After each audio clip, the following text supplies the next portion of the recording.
Sybil Ludington and her importance in American Revolutionary history, and how the relationship between academic history, public history, and historiography mesh in the mythos of America's historical culture. When speaking to Ludington's importance, we can use Leah Millio's review of Laurel Thatcher Ulrich's How Betsy Ross Became Famous, and utilize the questions Millio asks of Ross's place in American history to help define Sybil Ludington's presence and permanence in the historical narrative. Leah Millio's questions delve into more than simple academic history. They speak of the American experience and the intersection of historical fact and historical fable.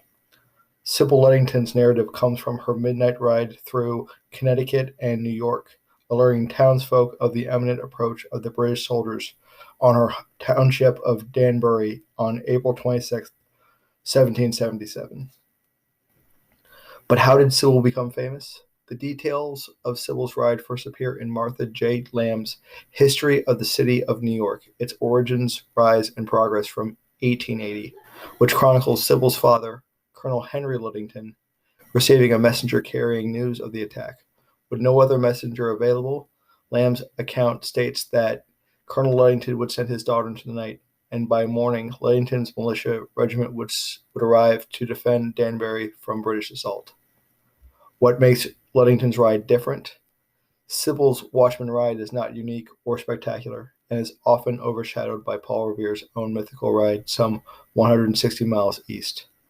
John McWilliams's Lexington, Concord, and the Hinge of the Future spoke of the retelling of Revere's ride as an affirmation that the strength of the people would still suffice for the coming night. But what sets Ludington's ride apart is Sybil's confounding expectations of women and children of the time to rise up and show the same strength as militiamen. Furthermore, it expounds the ideals that all Americans should meet the challenges that face them head-on. The ideals and fables of the American experience help historians bridge the gap between the intangible academic history and the tangible public history. When Millio asks, does Sybil's ride deserve a place in the American narrative, we must consider the audience from which the historical narrative will be perceived.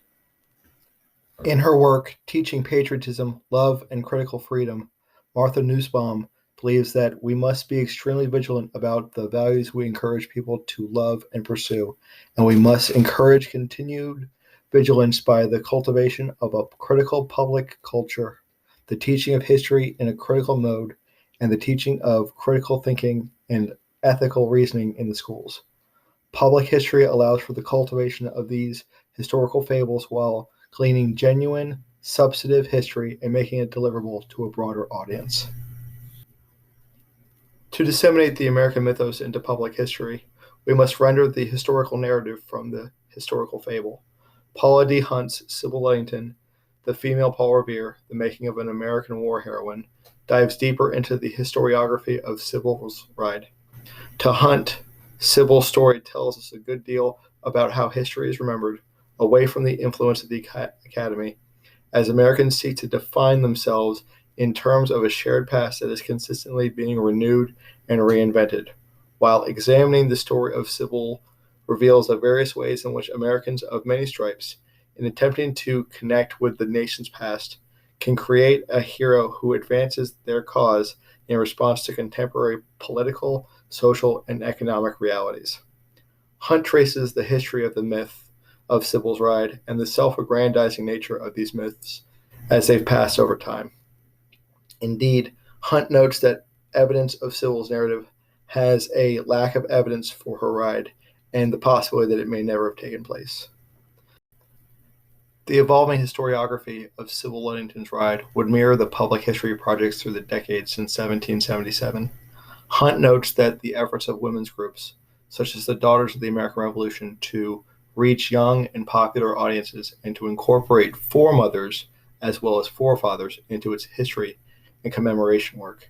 Historic roadside markers would appear in 1934, and in 1961, a 4,000-pound sculpture would be created to recognize Sybil's accomplishments, and in 1975, the U.S. Postal Service would issue a stamp in her honor. The benefits of the American mythos for public history are the personification of the American experience to a broader audience.